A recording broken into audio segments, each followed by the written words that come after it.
Hi friends, welcome to my channel. গতকাল নীল পুজো ছিল, আপনাদের সামনে আবার একটা নতুন ভিডিও নিয়ে এসেছি।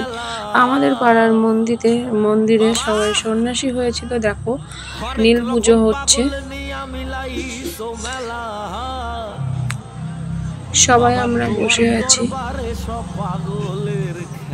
ট্রেন যাচ্ছে, তার মধ্যে 10টা ট্রেন, সবাই দাঁড়িয়ে আছে, কেউ বসে আছে। কাঠ সাজানো হচ্ছে, অগ্নি ঝাঁপ দেওয়া হবে, মরার মাথা দেওয়া হবে। সবাই এক এক করে দাঁড়িয়ে আছে। জয় বাবা ভোলেনাথ। মূল সন্ন্যাসী চলে এসছে। দেখো, মরার মাথা সঙ্গে বসিয়ে দিল। কেউ যেন ভয় পেও না।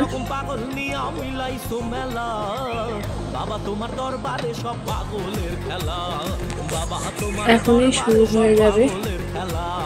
হরেক রকম পাগল নিয়া মিলাইছো মেলা, হরেক রকম পাগল নিয়া মিলাইছো মেলা। বাবা তোমার দরবারে সব পাগলের খেলা, বাবা তোমার দরবারে সব পাগলের খেলা। সবাই প্রস্তুতি নিচ্ছে।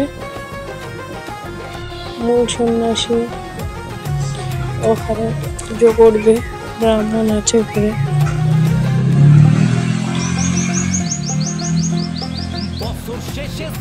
রাস্তা দিয়ে তো গাড়ি ঘোড়া যাবে, আওয়াজটা হবে। দোষের মধ্যে একটা আমি একটু জল ফ্রিজে ধুয়ে দিয়েছিলাম নর্মাল, আর আমার ছেলে ডিপে ধুয়ে দিয়েছে। এখন এই জলটা গলতে আমার 2 ঘন্টা টাইম লাগবে, বরফ হয়ে গেছে। আর এত জল তৃষ্ণা পেয়েছে বলার মতন না। জল ঘরে গরম হয়ে গেছে, আর ফ্রিজে জল দেওয়াও নেই। কিন্তু এটা এখন গলতে গলতে আমার তৃষ্ণা তো মিটবে না, গরম জলে খেয়ে নি। আগুন নিয়ে প্রদক্ষিণ করছে। ভিডিওটা যদি ভালো লাগে প্লিজ বন্ধুরা সবাই একটা লাইক, শেয়ার, কমেন্ট করবে, আর বন্ধু হয়ে পাশে থেকো। সবাই গ্রামগুলো শেষ হবে আস্তে আস্তে, নতুন একটা বছর চলে আসবে। সবাইকে জানাই অগ্রিম শুভ নববর্ষের শুভেচ্ছা ও ভালোবাসা, আর আমার বড়দের প্রণাম রইল। পাগলদেরকে ভালোবেসে সয় কত জ্বালা, পাগলদেরকে ভালোবেসে সয় কত জ্বালা। বাবা তোমার দরবারে সব পাগলের খেলা, বাবা তোমার দরবারে সব পাগলের খেলা। হরেক রকম পাগল নিয়া মিলাইছো মেলা, হরেক রকম পাগল নিয়া মিলাইছো মেলা। বাবা তোমার দরবারে সব পাগলের খেলা, বাবা তোমার দরবারে সব পাগলের খেলা। বাবা তোমার দরবারে সব পাগলের খেলা, বাবা তোমার দরবারে সব পাগলের খেলা। ঝাঁপ মারবে। জানি না কাদের ওখানে কেমন হয়, আমাদের এখানে এরম মরার মাথা দিয়ে অগ্নির পথ দিয়ে সবাই ঝাঁপ মারবে। ঝাঁপ মারছে অলরেডি, দেখো।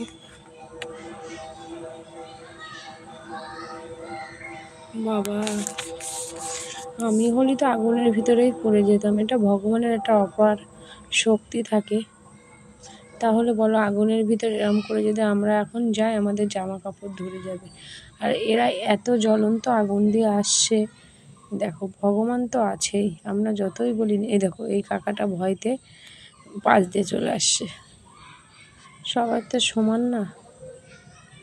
আর এদের দেখো, জয় বাবা ভোলেনাথ।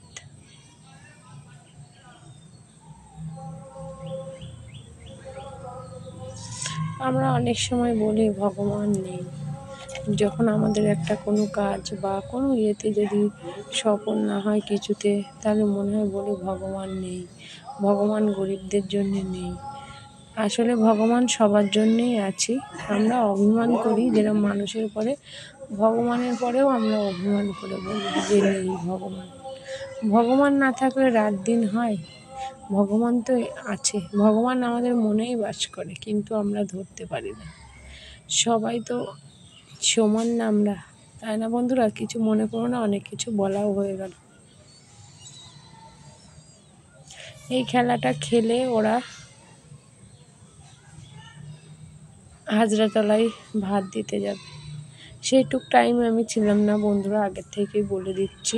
আমি একটু বাড়িতে এসেছিলাম, অনেক রাত হয়ে গেছিলো বলে তখন 12:30 বাজে, ছেলে ঘুমিয়ে পড়ছিল, ওকে খাইয়ে নিয়ে যাব বলে আবার এসেছিলাম। এই যে এরা সব বেরিয়ে গেল, এখন ওরা স্নান করতে যাবে। স্নান করার একটুখানিক আমি তুলেছি, আর তারপরে দেখো আগুন জ্বলছে। আমার ছেলে খিদে লেগেছে বলছে যে আমি, আর দেখো সবাই দাঁড়িয়ে আছে। তার মধ্যে মরার মাথায় এত গন্ধ বেরোচ্ছে বন্ধুরা, সে বলার মতন নেই। যে সবাই এক এক করে স্নান করে চলে এসছে ওরা। এবার হাজরা পাটে ওরা রান্না করবে। তারপরে কিছুক্ষণ আমরা দেখাইনি। দেখো আমাদের এখান থেকে ডাক বোম ছাড়ে, সবাই সেজে অন্য অন্য জায়গায় যায়। এই আমাদের ওখানকার ছেলেপিলেরা এখন যাবে অন্য জায়গায়।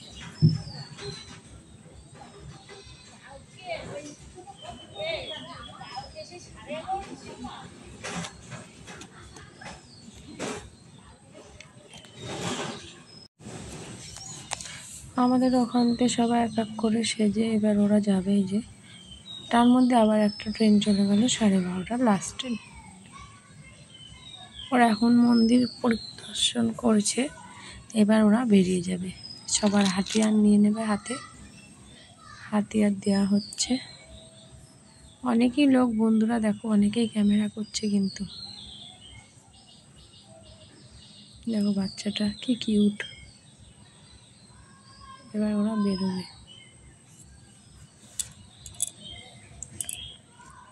বম ভোলে,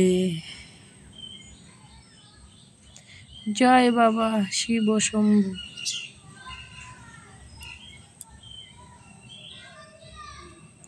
ওদের হাতিয়ার নেওয়া হয়ে গেছে।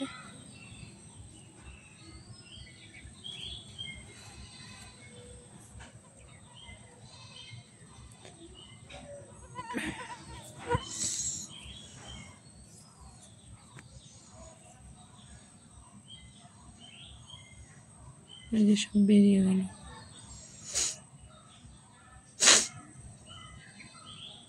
ঠান্ডা লেগেছে অতিরিক্ত। ওই যে অন্য পাড়ার, মানে আমাদের এখানে শিব মন্দির আছে, আমাদের একই পাড়ার অনেক হয়, কিন্তু আমাদের এখানে আর এখান থেকে 1 মিনিট 2 মিনিট লাগে, এত ডিস্টেন্স তাদের পাড়ার থেকে আমাদের পাড়ায় এসছে। এই যে দেখতে ভালো লাগে এদের। বলো বন্ধুরা কার কার ভালো লাগে ডাক বোম দেখতে? আমার এই জীবনের ফার্স্ট আমার শ্বশুরবাড়ি এই ডাক বোম দেখতে। আজ 12 বছর বিয়ে হয়েছে, কোনো দিন আমি দেখিনি। আজ শুধু ছেলে বলল জ্বালাচ্ছে তোমা চলো, তার জন্যই গেলাম। আর নীলের উপর করেছি, সারাদিন না খেয়েছিলাম, একবারই খেয়েছিলাম ফল, আর রাতে খাইনি। ওই রাতে এসে 1টা-1:30টার সময় এসে আর খাইনি, শুয়ে পড়েছিলাম। কষ্টও হচ্ছিল, কিন্তু আবার ছেলের মুখের দিকে তাকিয়ে বলছি না, ছোট মানুষ, আজ আছি কাল নেই। আমি মানুষের কথা বলা যায় না।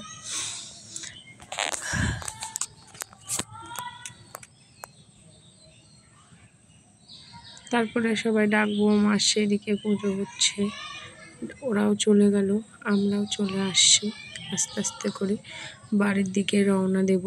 সবাই এখনও আছে। আস্তে আস্তে গুড